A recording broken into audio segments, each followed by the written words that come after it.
Data breaches and loss of trust. Let me start with the truth many organizations only realize too late.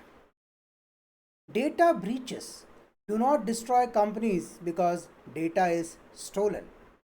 Data breaches destroy companies because trust is broken. While money can be recovered, systems can be rebuilt, and fines can be paid, trust, once lost, rarely returns to its original form.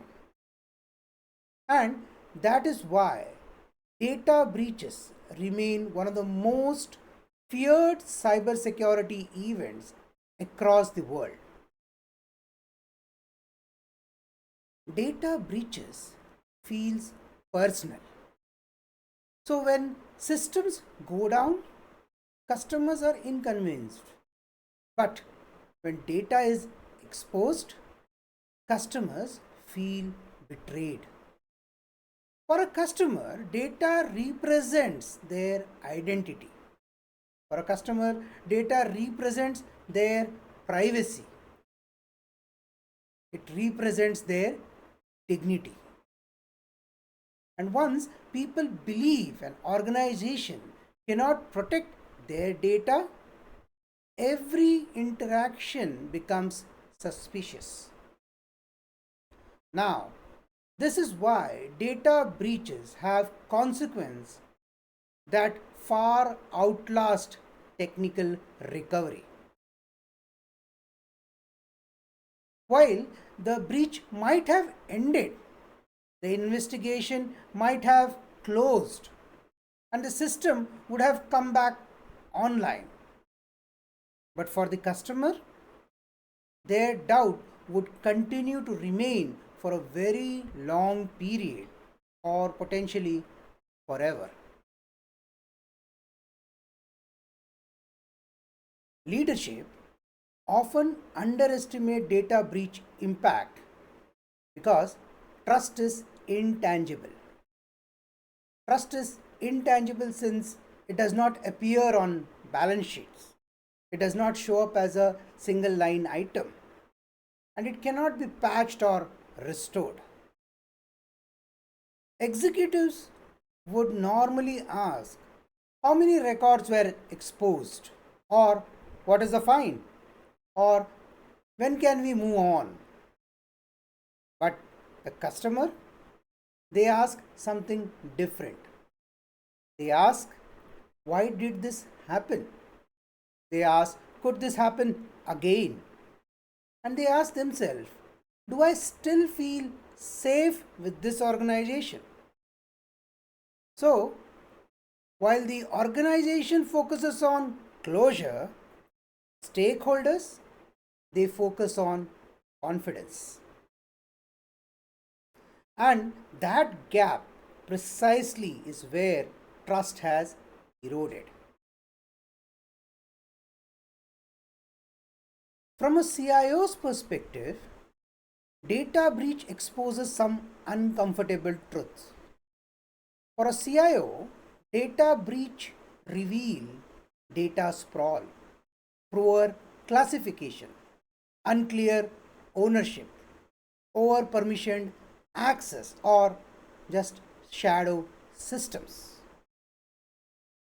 Most CIOs are not fully aware where all their sensitive data resides, or who can access it, or how sensitive data actually flows across their systems and borders. Hence, during a breach, the hardest questions are not technical, they are simple. The question during breaches are, what data was exposed, who owns it, and how do we really know? And hence, during data breaches, when those answers are slow or unclear, the confidence collapses. Confidence collapses since nothing scares leadership more than uncertainty.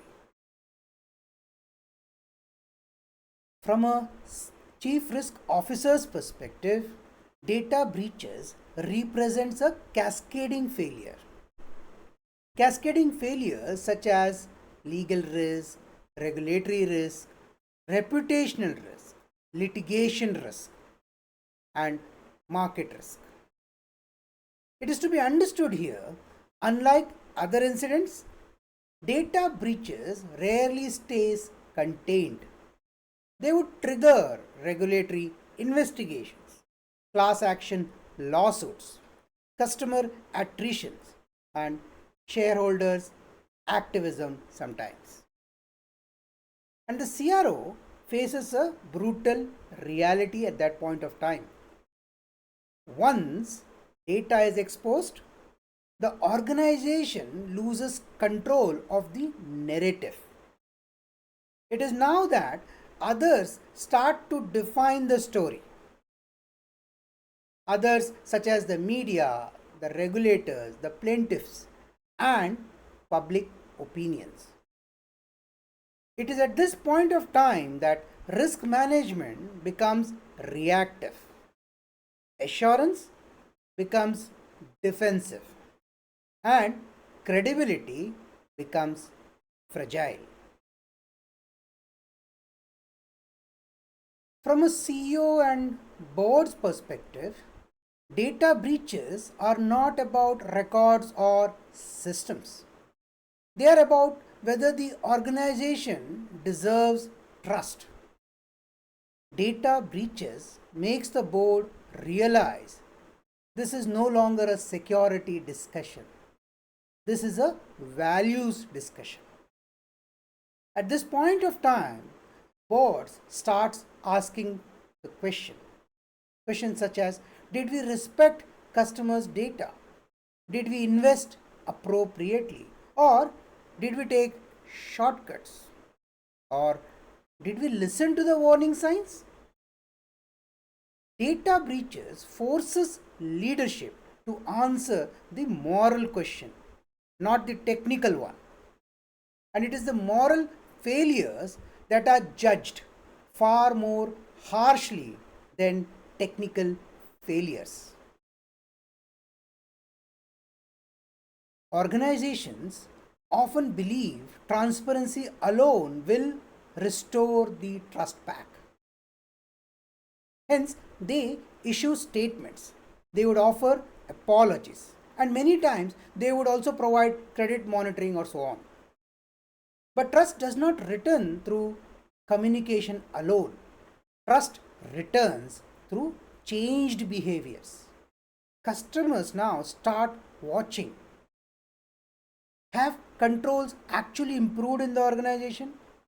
Have leaders started taking the responsibility seriously?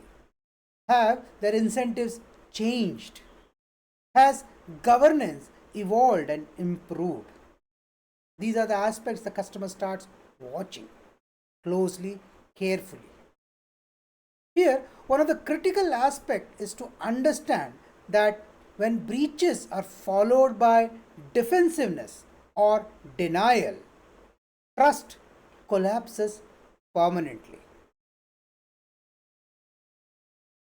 Now, here, organizations that protect trust think differently about their data.